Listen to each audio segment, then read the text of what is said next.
بسم اللہ الرحمن الرحیم۔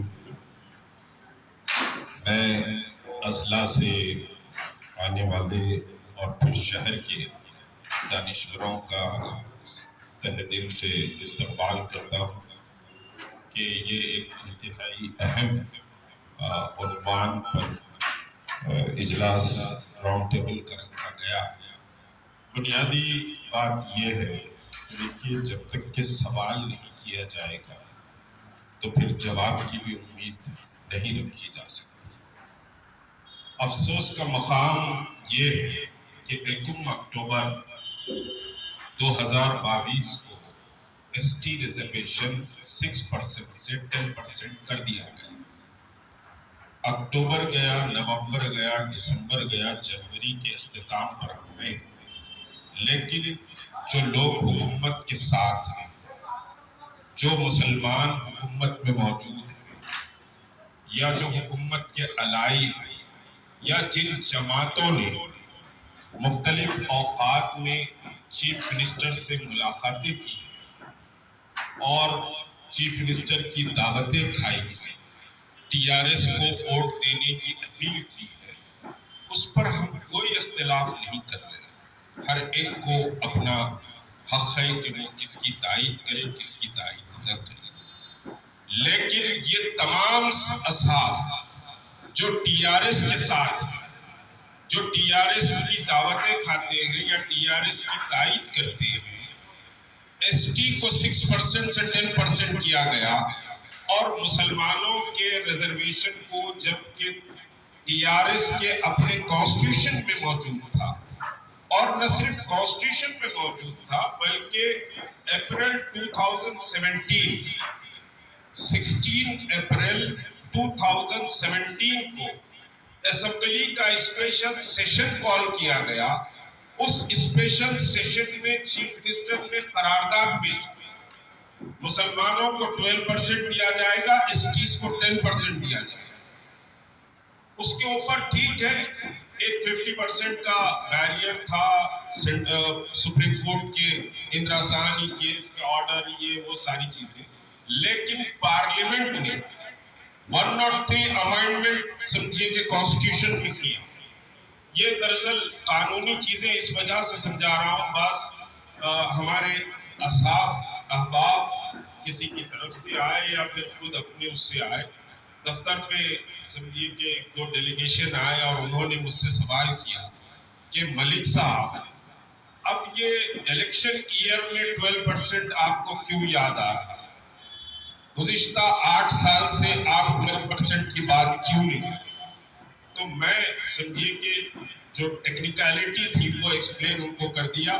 اس ہاؤس کو بھی میں وہ بات بتا رہا ہوں کہ دیکھیے، not more than 50% supreme court کا ایک بیریئر تھا کہ 50% سے زیادہ کوئی ریاست ریزرویشن نہیں دے سکتی۔